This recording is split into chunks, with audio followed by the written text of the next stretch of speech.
with a detailed introduction. Hello everyone, my name is Min Kai from Taipei.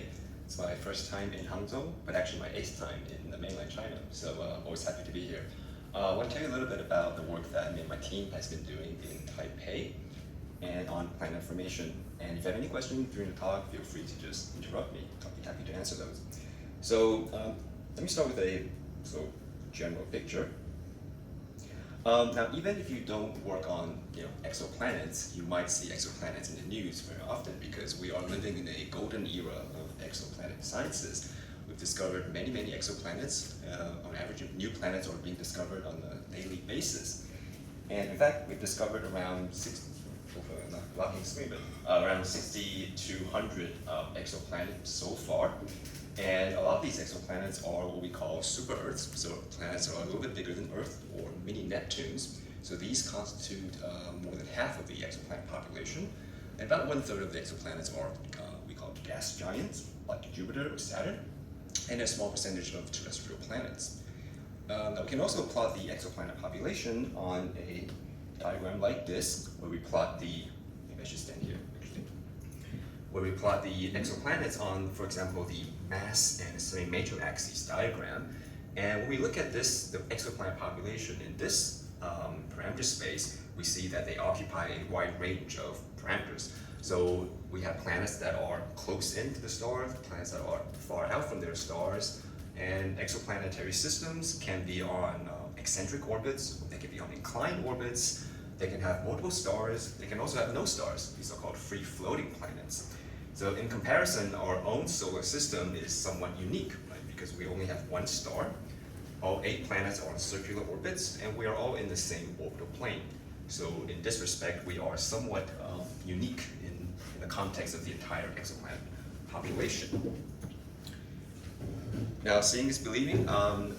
Now, this is an example of what we call a directly imaged exoplanet. So this is an observation where we actually detect the light directly from the exoplanet. The star's been blocked out. And this is a direct observation of an exoplanetary system. A very simple system where you just have one planet and one star. But of course, you can have multiple planets around one star. This is the more famous example of directly imaged exoplanets, where you have one star and you have 4 exoplanets, 1, 2, 3, 4. And the system has been monitored over time. And if you do that, you can actually trace the orbital motion of the planets around the star.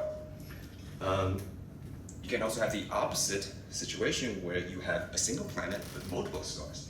This is another, again, a directly imaged exoplanet system. I like these directly imaged planets because you actually see the planet. But it's actually not the mainstream of detecting exoplanets. Anyway, we have one planet here orbiting its host star, a very standard planetary system. But this planetary system is being orbited by a binary star. This is actually a double star. So this double star is orbiting this entire planet-star system. So if you were to live on this planet, you can potentially, I guess you would see 3 suns, right, at sunrise and sunset. Of course, exoplanet populations come in a wide variety of configurations, but ultimately one of the main goals of this field is to find Earth-like analogs, because we would like to understand the origin of life, right? We want to find planets that are similar to the Earth, right? Solar systems similar, planetary systems similar to our own solar system. And this is one example. This is the TRAPPIST-1 system, 7 planets. This made the news when it was discovered around 2017 because we have 7 planets, and 3 of these planets are in what we call the habitable zone. So this is a distance away from the star where you might support liquid water and therefore life. And the system was very famous, well, I guess still famous in the field, because when you look at the configuration of the TRAPPIST-1 system, it's almost like a mini version of the solar system. So this entire system actually fits inside the orbit of Mercury with similar, if you scale the system down or up, they are somewhat similar or analogous to one another. Now, as I said, the exoplanet population has a very large diversity, many different types of exoplanets, many different types of planetary systems. But so in order to explain their diversity and also to try to address the issue of the origin of life. How did the Earth form? How did the solar system form? We need to go back and try to understand how do you form a single planet. So how do you form planets? Planet formation in order to explain our observations of the exoplanet population. Now, planet formation is really part of star formation. They are really two sides of the same coin. It's part of the same story. So I want to start from there. So star formation, if you didn't know, starts with a molecular cloud. You have a molecular cloud, and it's not showing here, but parts of the molecular cloud is more dense than the others. And these more dense parts of the cloud can collapse under its own weight. You form a protostar in the middle, and around the protostar you form a protostellar or circumstellar or protoplanetary disk. So very typically the collapse of the cloud into a star is accompanied by a disk formation around the star, and we think planets form out of this protoplanetary disk material. So planets form, and once the disk goes away in about 10 million years, we are left with a planetary system. Now, we observe the final result, final outcome of this process very regularly now. So in order to understand the product, the end product, we need to take a step back, look back into history, and try to understand what is happening around the planet formation stage when the disk is still there. So that brings me to my main expertise, which is understanding the dynamics of protoplanetary disks. As I said, these are natural byproducts of star formation. Whenever you form a star, you very naturally will form a disk around the star, and we think that's where planets are formed. So this is an actual observation of a protoplanetary disk. It's nearly edge on, but you can still see these features in the disk, these gaps in the disk, that will be important for this talk. We also observe disks that are almost face-on. So this is probably a better image. This is a face-on protoplanetary disk, again, a direct observation. And what you can see is two very clear dark rings or gaps around the protoplanetary disk where there is a lack of material. By material, I mean dust, because we are really looking at the dust distribution. Now, these dust rings are of high interest in the community, actually, because the leading explanation, or the most popular explanation, by no means the only one, but the popular explanation is that there are planets already forming in systems like this, and due to the forming planet and the interaction between this planet and the disk, the planet actually opens up a gap or creates structures in the disk. So when we see rings and gaps like this in an observation of protoplanetary disk, we almost immediately think there's probably or could be ongoing planet formation. And indeed, not so long ago, we've actually discovered planets forming in this. So this is a very famous discovery around 2018. It's the first time when astronomers actually observed a protoplanetary disk, a structured protoplanetary disk with planets in them.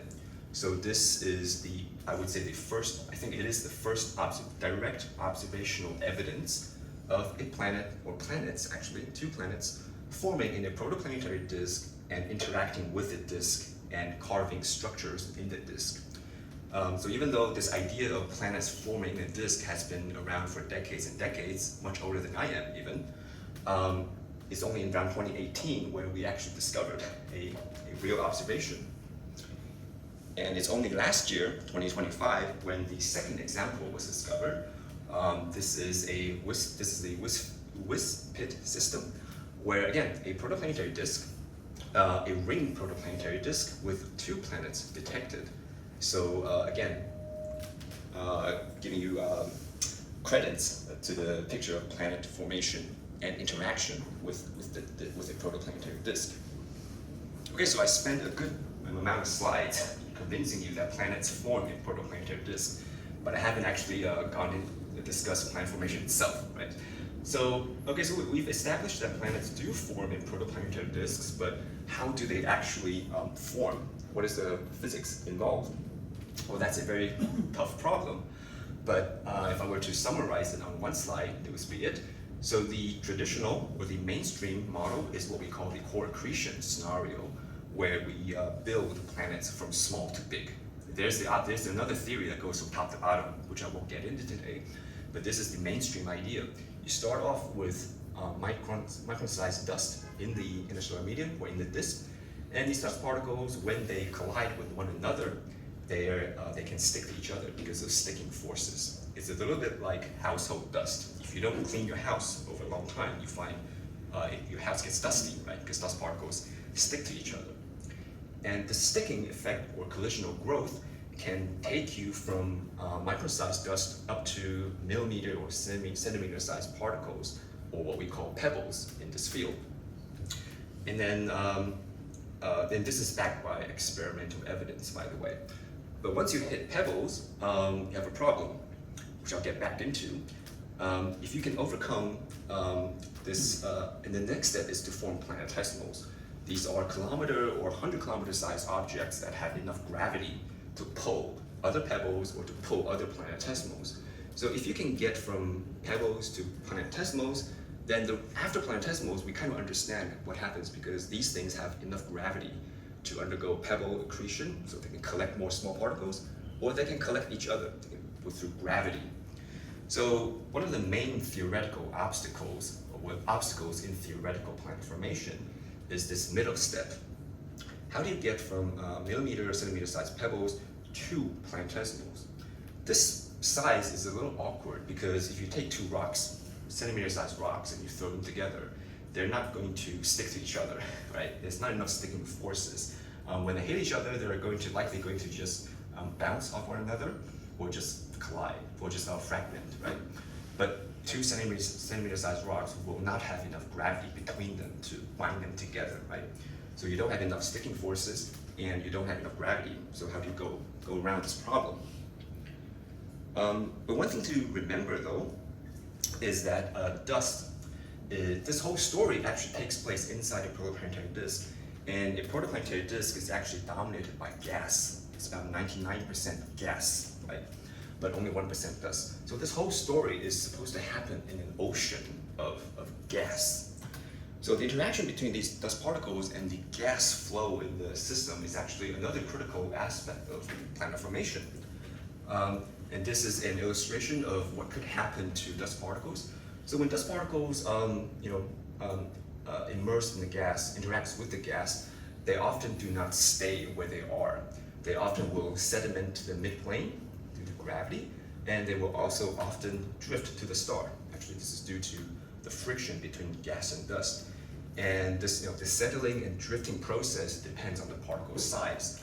And that's important because depending on the wavelength you observe your system at, you would be tracking different sized particles and therefore different parts of the disk. If you observe at longer wavelengths, then you are effectively tracking larger particles, which are likely to be close to the midplane and or near in the inner disk. So you'll be tracking different sized particles depending on the particle size. So as I said, there's various barriers to planetesimal formation at this intermediate scale. As I said, for two pebbles colliding with one another, they would fragment or they would bounce. I think this is a simulation actually. Two pebbles colliding with one another, but they don't stick, they actually bounce off each other. And we have this drift problem, right? Pebbles do not stay where they are, they tend to move around the disk, and that makes planet formation a bit difficult if you can't keep your material around long enough, right? If they keep moving. So how do we bypass these barriers, these growth barriers, to make planetesimals? Because that's the next key step in planet formation. Now the mainstream idea, again, is actually a gravitational collapse. So even though two pebbles don't do anything interesting, if you just take two pebbles and try to collide them or try to bind them, they won't bind. But if you take a collection of pebbles, you take a lot of pebbles, and you can compress them into a small volume so they have a high volumetric density. So if you have a high density pebble cloud, in this case, you can actually have enough gravity between the cloud, between this whole pebble cloud, for gravity to take hold and collapse the entire cloud into a planetesimal. So again, two pebbles don't do anything interesting, but if you take a collection of pebbles, then they can actually do something interesting. They can collapse into planetesimals. And this is the mainstream idea behind planetesimal formation. You try to concentrate a lot of pebbles into a small volume in order to invoke gravitational collapse. So the problem now reduces, yeah. Maybe I ask a question. So Yeah. I guess it sounds like the argument depends on the temperature or the random motion of the pebbles, like the genes. Right. So yeah. But for typical collision velocities, the pebble is sort of like a limit to how big things can grow just through this collisional effect. But yeah, so I'm talking about like typical models give you a upper limit of millimeter, centimeter sizes. So the problem now reduces down to how the mechanisms in which I can concentrate dust particles or pebbles together. So there are simple mechanisms, like for example, particles naturally sediment from disk atmosphere to the midplane, and that can give you a dense midplane layer. And also, as I said, the disk is actually dominated by the gas, right? And sometimes the gas itself can have special flow structures, what we call pressure bumps or dust traps in the gas. And these special structures in the gas can also trap particles. So in this case, you invoke pre-existing structures in the gas to collect your dust particles, to collapse them into planetesimals. And then there's a third class of mechanisms, which I'll get into, called streaming instabilities. So this is a class of mechanisms that rely on the mutual interaction between dust and gas. So the mutual interaction between dust and gas can sometimes, actually very often, lead to a runaway growth of perturbations, or what we call instabilities. So you just simply take a mixture of gas and dust, and you give it a small kick, and this kick can actually grow exponentially in time. And generally, we refer to this as streaming instabilities. And again, I would say this is probably the mainstream idea behind how do you concentrate particles in a disk. So, and this is an example simulation of the outcome of just two species, a dust and a gas, interacting with one another, leading to structure formation. Now, the streaming instability is the mainstream idea for planetesimal formation as of right now. And this is a simulation carried out by Zhejiang. And this is actually a pretty advanced, sophisticated simulation. So I'll play this movie in a minute, but what he's done is he's looking at a small patch of the global disk, and he's just modeling how does the gas and dust evolve simultaneously in the disk. There's no special physics here, it's just gas and dust in a disk interacting with one another. And even in this very simple setup, what happens is the system actually forms these dusty filaments. The color here is the dust density, by the way. So you have these dust filaments that form, and then these filaments then break down into these bright spots. These are individual planetesimals, and then these planetesimals can actually collect other smaller particles or other planetesimals. So a dusty system actually naturally is unstable to this process of forming these dense clumps in planetesimal formation. But one thing to keep in mind, though, is that a lot of these, even though this simulation itself is quite sophisticated, it's three-dimensional, it's very high resolution, it takes a lot of computational power, it's still based on what we call idealized models of the disk. So you need a disk model to do this simulation. And in a standard disk model for these kind of calculations, we assume the disk is a smooth disk, there's no special structures in the disk, and that already contradicts some of the observations that I showed you, right? Because disks have half structures in them. They very often are modeled as isothermal, so it's just a single temperature, doesn't evolve, and doesn't change in space. And very often there's no magnetic field considerations. And in the simple models, we only consider a single grain size, just a fixed particle size, and we see what happens. But in reality, particles might grow in size, right? They might collide. They might still collide and perhaps grow in some situations. So one of the main So one of the questions that me and my group has been asking is, so the SI, the streaming instability, is recognized as the mainstream mechanism for planet formation, but how does it work in a realistic disk? And by realistic, I mean, in an actual protoplanetary disk, it may not be as simple as the models we've assumed so far, right? In an actual protoplanetary disk, we might have other effects. The disk might be turbulent, due to other mechanisms. It's probably not isothermal, so there's probably some thermodynamics going on in the disk. Try not to block your way. The disk is certainly structured, right? Both radially and vertically. Particles could grow over time. And also, the disk is probably magnetized too. So what we want to understand here is how do these additional physics modify our picture or our current notion of planetesimal formation? Obviously, I won't have time to go through all of this, but I just want to give you an idea of the type of problem or questions that we're interested in this field and how do we try to answer those. So let me talk about turbulence, because disks are probably not completely laminar. They are probably turbulent to some extent. And here are some examples of hydrodynamic mechanisms that could drive turbulence in the disk. I won't go through them in detail, but I just wanted to show you that there are established routes or mechanisms that can drive hydrodynamic turbulence or activity in the disk. And even though these kind of hydroturbulence, actually I should say though, these are probably not strong enough to really change the disk's global structure, but they are important enough when you consider particle dynamics. So these turbulent mechanisms do not modify the entire disk, but when you consider small particles in the disk, they do feel this turbulence. So it is important to consider them when you are thinking about particle dynamics.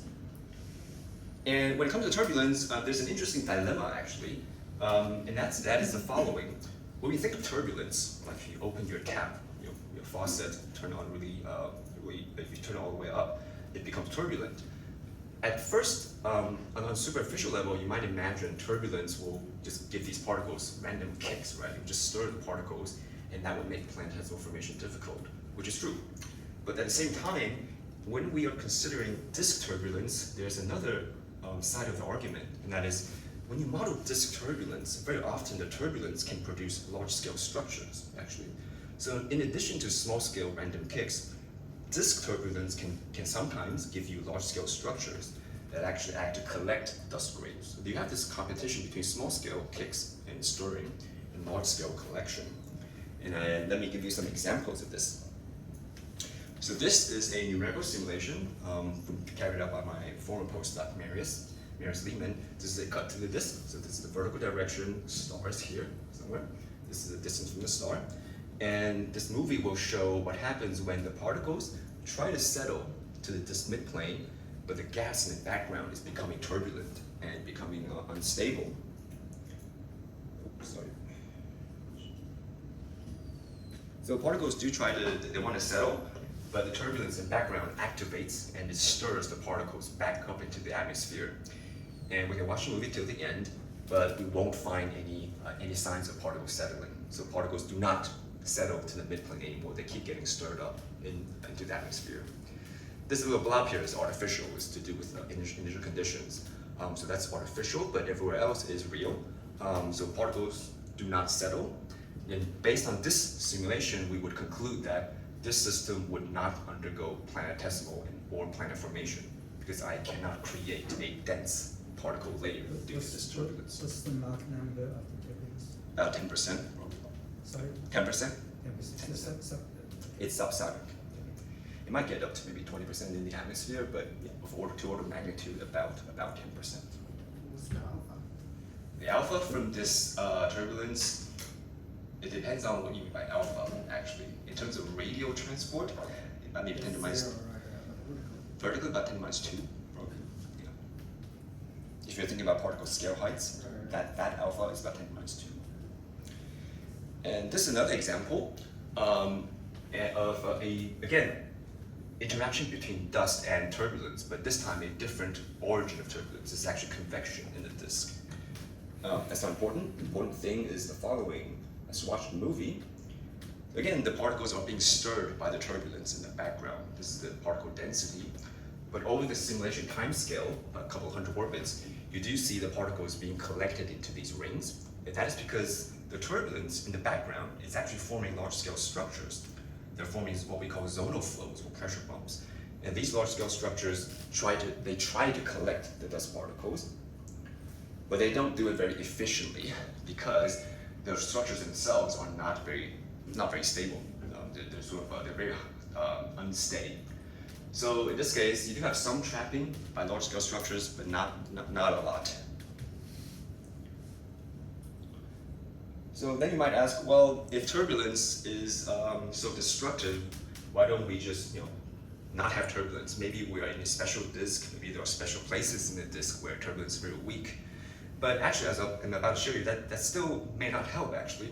So this is a simulation where there is no external turbulence. So we designed it so that the gas is actually quite stable. So it doesn't go unstable by itself.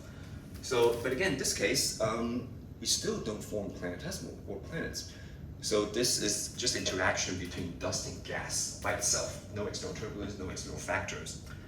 And it turns out that even if there's no external turbulence, even if there's no external factors, it's not guaranteed that you always form planetesimals just through this interaction between gas and dust. It turns out that there are some critical parameters that you have to hit in order to make planetesimals. And in the standard streaming instability story, that is, you need to have enough dust in your system in order to get clumping.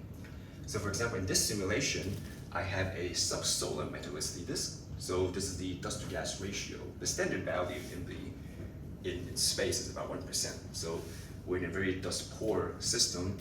And in a dust poor system, the interaction between dust and gas don't do anything interesting. So at this point, things seem quite discouraging, right? Even if I don't have turbulence, messes things up, and even if I don't have turbulence, I don't always get planet formation. So at this point, we started to ask, well, maybe we are missing the big picture. Maybe we should, take a step back and think about what are we missing in our models? Something obvious. And the one obvious thing that we think that was missing is the following fact. Protoplanetary disks are fundamentally accretion disks, and they are supposed to accrete, right? We actually observe accretion. So disks are supposed to accrete, so there is supposed to be some flow of material from the disk to the star, right? So if we want to build a model of planet formation in a protoplanetary disk, perhaps we should include this accretion flow, right? Because we know it happens. Observation, we do know it happens. So we started thinking about this, and we thought, well, okay, why don't we just implement this accretion flow in our disk models and see what happens? So we redid the previous simulation, to repeat the same simulation, but now we just enforce an accretion flow in the background, and let's see what happens to the simulation. So again, this is a simulation of the interaction between gas and dust, except now the gas is being forced to move through the domain. In the beginning, it looks very similar. It's a bunch of mess. But over time, after about 500 orbits, look at the colors here. The colors represent the dust density. At some point, you do actually see these red spots, which are high density regions, start to build up and being sustained. So these are regions with about dust to gas ratio of about 100, which can potentially collapse into planetesimals. Now we don't have gravity in the simulation, so we can't model the actual collapse. But based on the dust density, we can speculate it has the potential to collapse. So just by including this accretion flow in the system, we've promoted the system from a non-clumping to a clumping regime.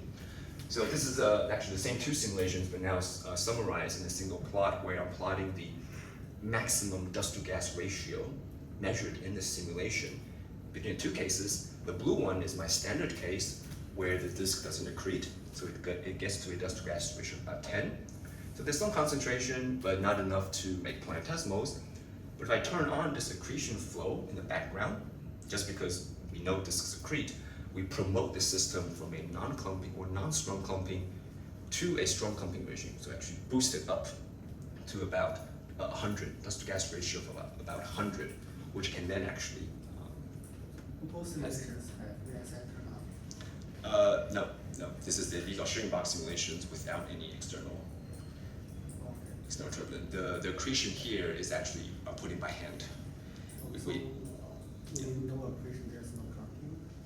Yeah. We're in a regime where without accretion, there's no strong clumping. There's no turbulence? there's still turbulence, but it's not created, it's just due to the streaming instability itself. It's just due to the dust and gas interaction. So yeah, I should clarify that by external turbulence. I mean, we don't have any other routes to turbulence except for the dust and gas. The point in Z is very small. Yeah, yeah, yeah. If Z was larger, say 0.03, then both of these would successfully give you planetesimals. Thank you. Now, as I said, thanks for that question. In these models, we actually just put in accretion by hand. Actually, we don't actually model the process itself. Although physically, they are motivated by magnetic fields because we think accretion in a protoplanetary disk is actually mediated by magnetic fields. Now, in these models, we don't evolve the B field, we just model the effect of it. Then you might ask, well, what happens if you do actually evolve a magnetic field? And that is a broad direction which me and my team is going to be pushing into in the next, my sort of next phase of research is to account for evolving magnetic fields and how do dust particles interact with a magnetic field. So this is an example simulation. Details are not important. The only thing I want you to know is this is a somewhat standard simulation of dust and gas interaction, but now we just include a magnetic field in the background, which is now evolving. And I'm going to play it. Oops, sorry. I just want to play the movie actually. Yeah, you get a bunch of mess.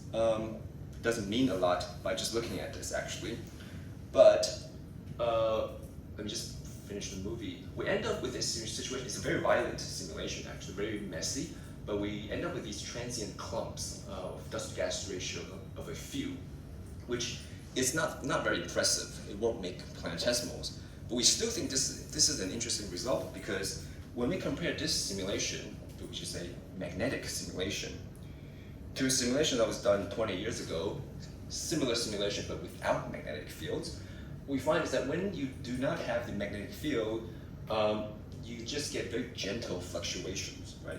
There's something happening, but not a lot. The dust-to-gas ratio stays around the initial value, which is about 0.2 here.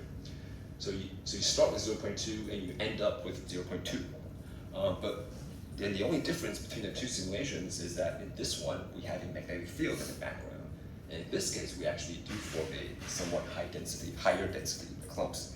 So we think that's interesting, and we think it's worth looking into a little bit more detail in our future work, looking at the interaction between dust dynamics and magnetic fields. So I've given you a couple of ways, described a couple of ways in which the streaming instability, this standard approach for making planetesimals, could be changed in a real protoplanetary disk. How it might be modified by turbulence, how it might be modified by accretion flows, how it might be modified by magnetic fields. Now, there's no definite conclusion as to whether or not these help or hinder planet formation. But we do know whatever happens, planets form, right? Doesn't matter what the details of the stream is, we see planets, we are standing on a planet, right? Planets form in a disk. So we can ask what happens after planet formation, because it's not the end of the story once planets form. Once a planet forms in a protoplanetary disk, something important happens, and that is the planet continues to interact with the disk. This is a numerical simulation, the planet's over here. We're going to be simulating the response of the disk to a forming giant planet. This is a Jupiter mass planet. Actually, I should choose a better screenshot because the answer's already here, but let me play it anyway. Oops, sorry, this is a movie. So once a planet forms in the protoplanetary disk, very often, if the conditions are right, if the planet is massive enough, the planet would carve a gap in the disk. And around the gap edges, you form these dust rings because dust particles accumulate. Again, this goes back to my first few slides, right? How planets form protoplanetary disks, how they interact with the disk, and they form structures in the disk. And indeed, we actually observe structures in protoplanetary disks quite frequently. This is a gallery of surveys of protoplanetary disks, recent surveys where people go out and they look at dozens of disks at the same time. And this is the result. Very often they see actually almost all disks exhibit some sort of structure in them. The most common form of structures are these rings and gaps in the system. And as I said in the beginning, the most popular explanation, by no means the only one, is planet and disk interaction. So these could signify forming planets. And indeed, this is what people have done, assuming these rings and gaps are made by planets. You can actually try to model this. So this is some work done by Wei Hao, who's in Shanghai Tianwentai right now. So he, in this paper, he tried to model this observation. This is an observation of a protoplanetary disk with a gap and a ring. And he tried to model it with a simulation of disk-planet interaction. So this is an image this is what we call a synthetic image. It's a mock observation based on simulation data. And the simulation involves interaction between a planet and a disk. And by matching your simulation and your observations, you can argue that, yeah, maybe in the real system here, there is a planet somewhere. So in his simulation, the planet's here. But by matching these two, your simulation and your observations, you can argue that maybe there's a hidden planet in this system. And for one system, you can do this with great detail. And you can also try to automate this process, this matching between structures in a disk and the planet masses, the planet properties. That's planet properties that make these structures. So there's a series of works that was initiated by my former postdoc, Satan Odi. He was my first postdoc, so I'm quite proud of this line of work that he started when he was in Taipei. And he essentially trained a neural network to learn about the connection between a structure made by a planet and the planet mass. So he designed a neural network that you can use to try to guess to infer the planet mass. So you give the network an image of a protoplanetary disk with some structures in the disk and any additional information you know about the disk. And you feed this into his neural network, and it would tell you the planet mass that could explain the structures you see. So this is a reverse engineering problem. You feed some data, feed the structure that you see, and it tries to tell you what planet mass you can get that's responsible. And back in 2020, he applied this to the HL Tau system. It's one of the most famous examples of observation of a protoplanetary disk. So in this HL Tau disk, this is an observation. You see three dark gaps, and people have modeled these gaps using hydrodynamic simulations, and they got a planet mass of about a fraction of the Jupiter mass in these three gaps. But this takes some work to do actually, because you have to do a lot of simulation. In Satan's approach, it's an instantaneous result, right? So you just feed, I think in his case, the width of these gaps. So he asked neural network, I observe a width of whatever, what are the planet masses that can make these gaps? And the network gives you a similar result to hydro simulations, but instantaneously. Question. So yeah. How does the estimate of the mass depend on the viscosity of the disk? Yeah, thank you for the question. Yeah, there's a degeneracy between viscosity and planet mass. So if you have a higher viscosity in the disk, you need a larger planet to make the same gap. But I think we either fix the viscosity in the training set. Well, actually, I don't remember. I should check the details actually. But there's some degeneracy there. How big a range possibly? Could be the mass to Jupiter? From what we know, from what we know about the possible viscosity values here, I don't think it would jump to Jupiter masses. But I need to check on that. Thank you. Thanks for the question. That's important actually. Oh, okay, yeah. So this is a quick way of trying to estimate planet masses. Now, when Saratan was building his neural network, obviously this has to be trained on some simulation data set. I think he ran like maybe 1,000 simulations. So you can't really do 1,000 simulations all in like full 3D and all the complexity. So he had to simplify those with 2D simulations. But the group has also been trying to push into more three-dimensional, more realistic simulation. So these are simulations done by Bi Jiaqing, who was a summer student in Taipei, he's now in Germany as a postdoc. So this is a cut across a protoplanetary disk, a three-dimensional simulation. And the question he asked here was, okay, so the dust particles settle to the midplane, planet formation happens somehow. For example, here we have formed a planet. he asks, what happens to the rest of my dust layer once a planet forms? Does it stay there in the midplane, or does something interesting happen? You play the movie, at about 2,500 orbits, we're going to assume a planet forms. And as you can see, once a planet forms, immediately the entire disk, the entire dust layer gets puffed up by the planet effectively. And what happens here is the planet actually creates very complex three-dimensional motions in the gas that lifts the particles up into the atmosphere.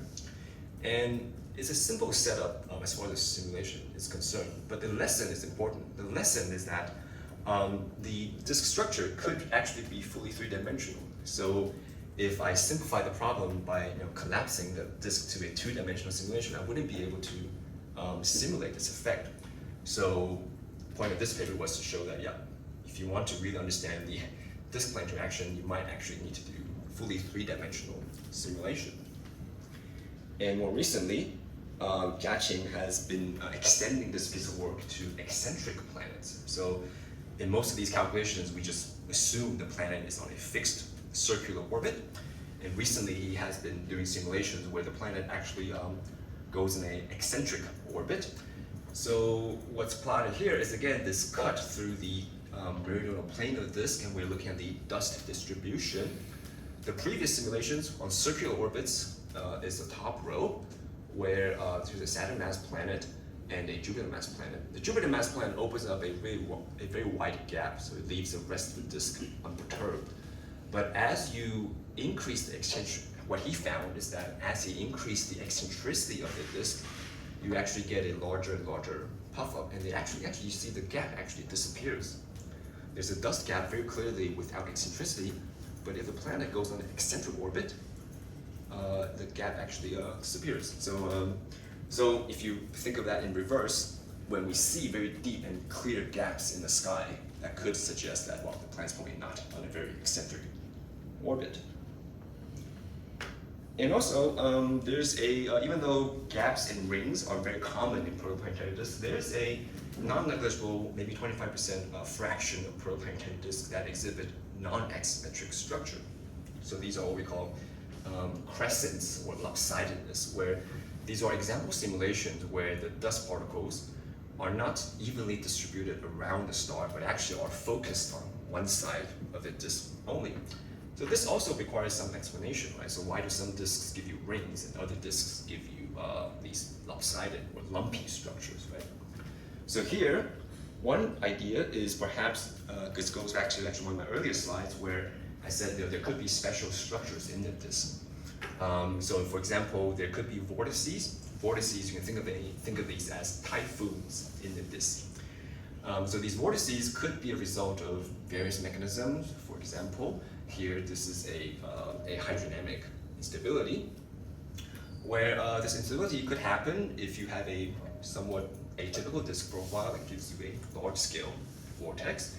And these things could actually trap particles. So perhaps something like this could be happening to explain observations like this. So maybe there's maybe these systems represent instabilities in the gas that gives you these structures. Actually, you can also make these kind of structures with a planet as well.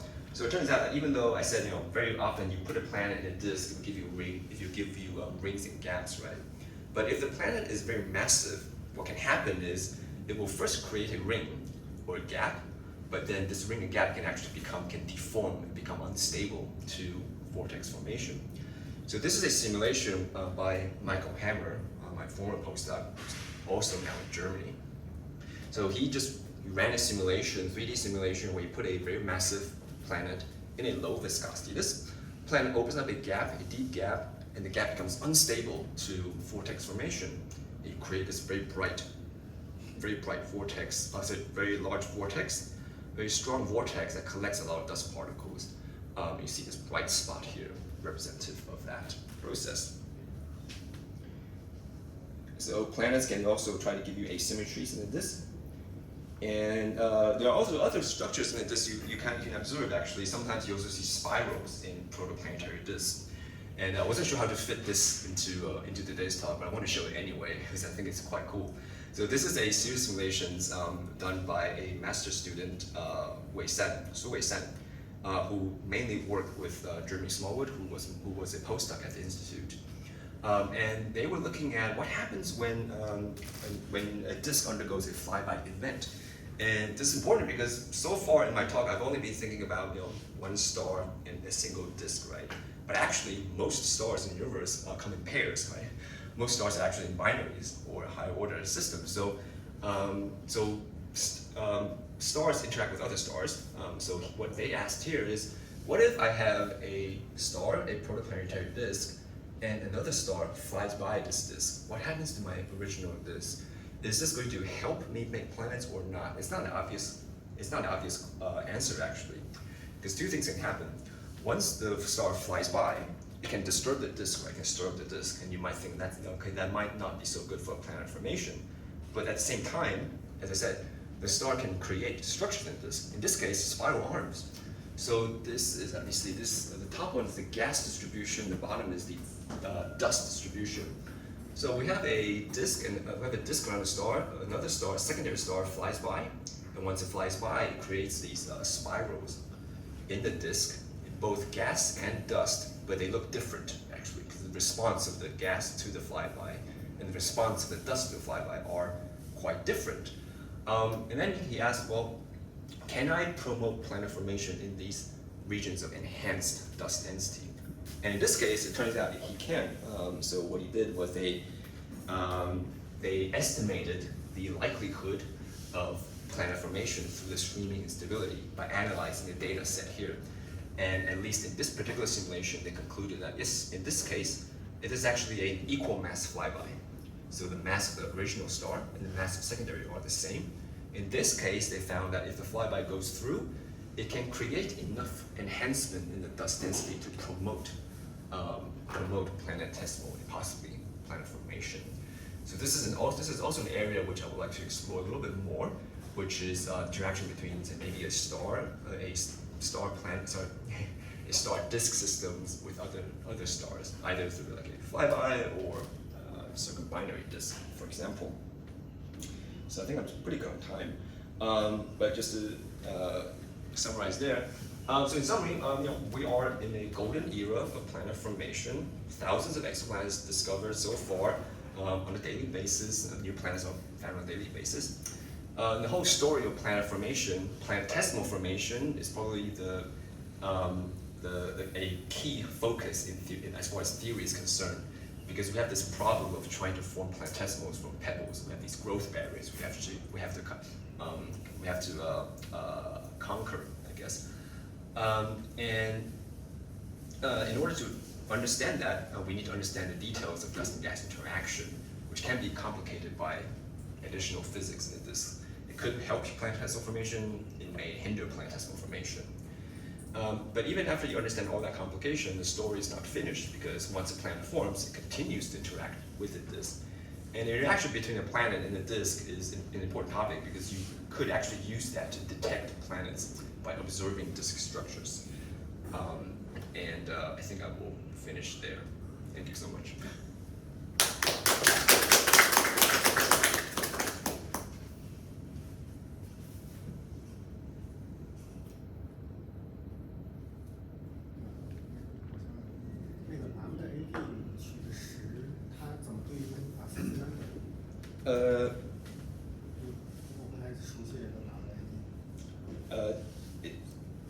我中文回答吗？对，是一样，就是就是 that's number. Yeah, it's the same.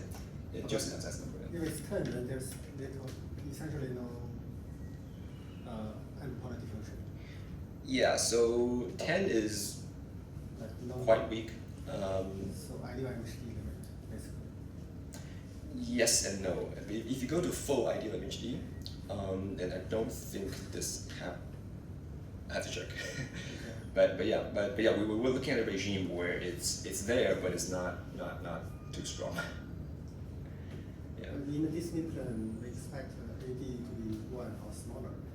Yeah, in that case, I think you would just get the hydrodynamic result, just the usual streaming instability. Okay. Yeah, in that case, yeah.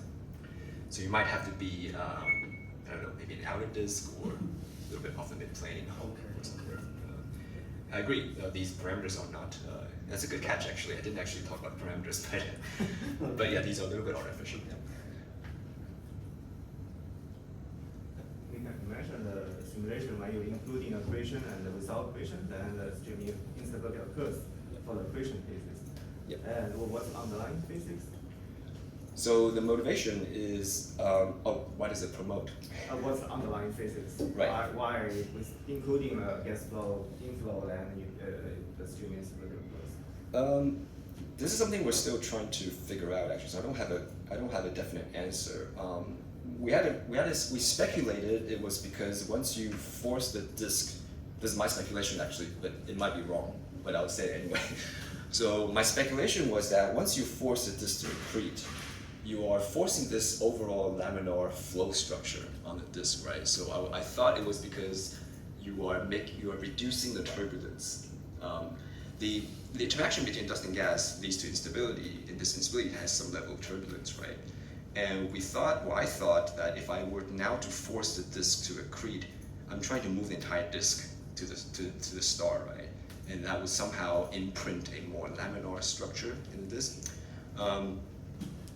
Long story short, I think it's to do with the reduced amount of overall turbulence in the disk. Because what happens is when I don't have the plot here, but what we find is that in the simulations where we have an accretional flow, the average dust layer thickness is actually smaller.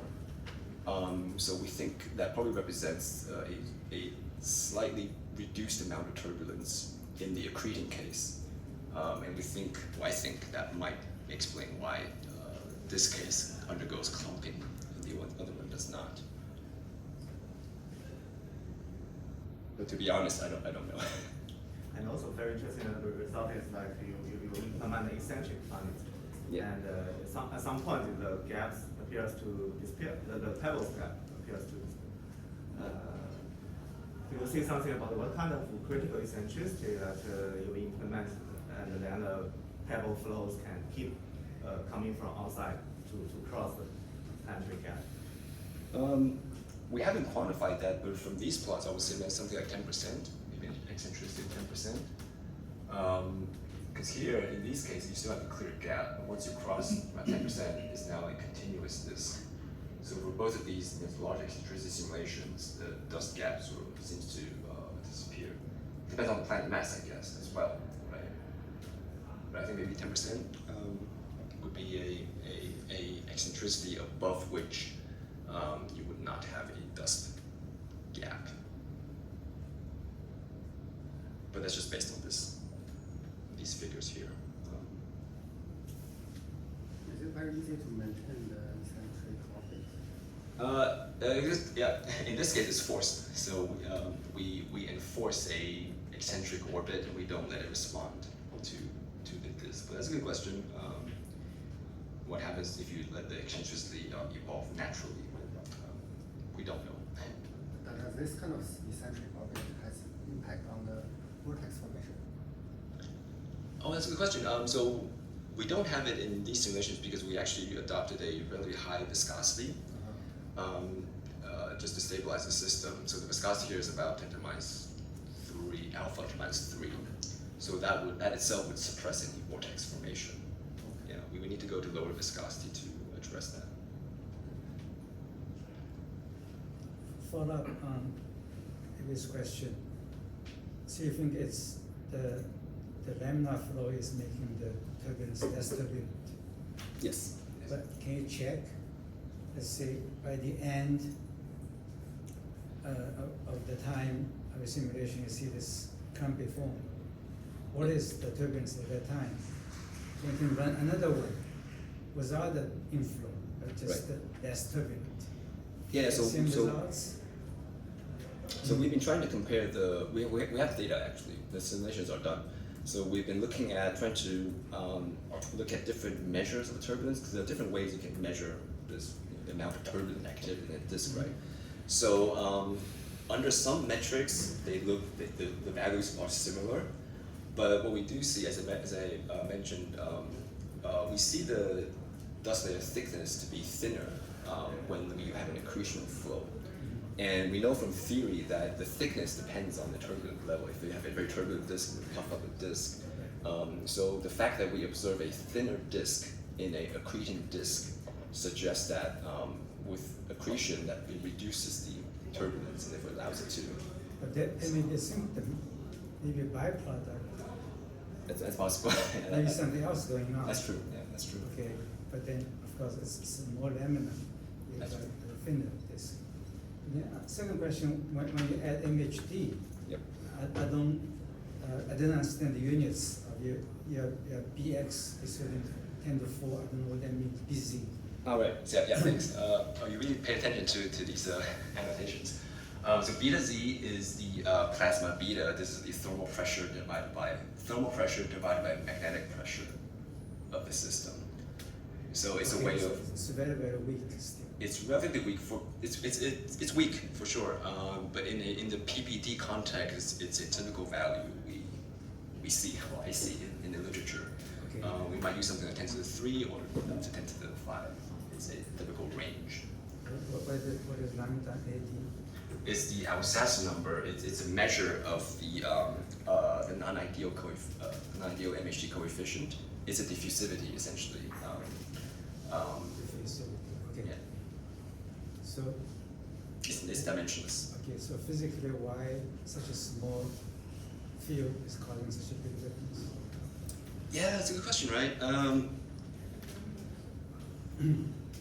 I think we think what happens here is that there's a kind of resonant effect happening here. This actually relates to a more general theory people have developed in recent years, where people try to explain how does dust interact with the gas, right? And it turns out that whenever a gas supports waves in the system, for example, if you have MHD, you have Alfvén waves or magneto-sonic waves. Whenever you have these waves in the system, there is a chance for these waves to resonate with the dust and gas, so dust-gas flow. So dust flows through the system at some speed, right, some velocity, and this flow speed can sometimes resonate with waves in the disk. I have to say I don't fully understand the mathematics behind it, but the idea is there's some resonant effect so that even a small field, because it's through resonance, you can have a amplified effect overall. So I couldn't answer it rigorously, but the idea is it's a resonant effect. As far as the dust and gas interaction is concerned. And in Yeah. flyby simulation, did you consider any other contributions, different angles? I don't think so. I think Wei Sen mainly looked at the binary, the mass ratio between the two, and actually, I didn't mention this, but I think the equal mass case is the only one where they concluded it helps. It helps planet formation. I think consider some other cases. I forgot whether it's a more massive or less massive case, but in those cases he didn't find it to be. He found the interaction to be destructive rather than constructive. So I think it's mainly the mass ratio. And instead of these flybys, what about the case of a planet star with a certain single disk? So in this case, the disk can be perturbed by the companion. Right. So Jeremy has also looked into these type of problems. Something I've collaborated with him on is the interaction between a polar disk. So you have a binary, and the disk is actually polar configuration, and he looked at the possibility of planet formation in that as well. He's been looking at these kind of problems, but I don't have any slides on that one today.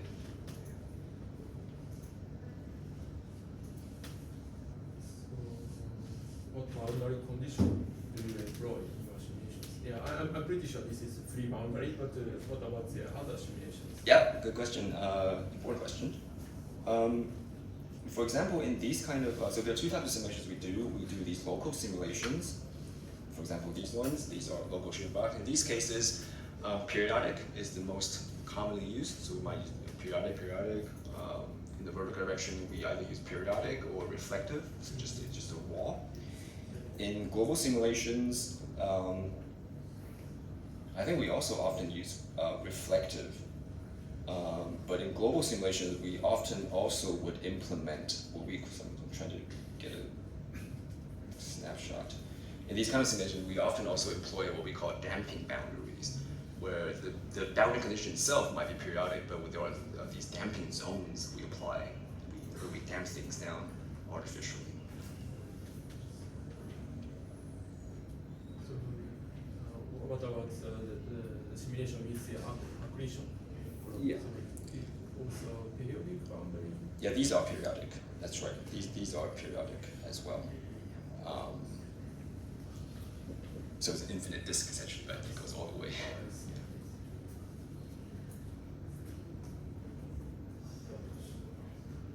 But no gravitation. Yeah, no self-gravity. In order to, because in these simulations, we are still treating the dust particles as a fluid, actually. And if you wanted to actually simulate the stage of planetesimal formation, the collapse of dust into planetesimals, I think you need to use a particle-based approach to represent the dust particles, and not a fluid approximation, which is what we are using. This also is has no gravity. Sorry? The gas also has no gravity. No. So in these kind of streaming instability models, but I think the standard approach is a non-self-gravitating disk in a gas. Is it ever settled in terms of self-gravitating disk? So people have studied, there are papers looking at gravitation unstable disks, and there they might look at GI itself generates spirals, for They example. don't care about dust. They do put dust in there, but once you have gravity and dust, then it becomes quite, in my view, a bit messy. It's hard to discern whether things are due to gravitational instability, the GI of the gas, or dust and gas interaction.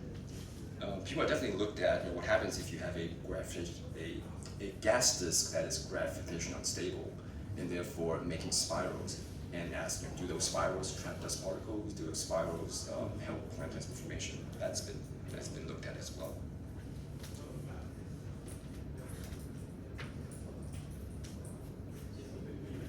Do you know the actual value of the accretion rate?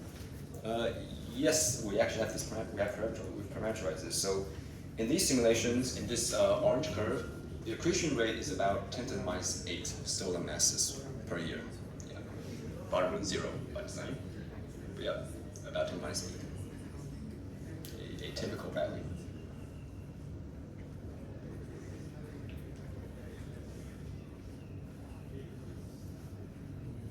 Questions or comments?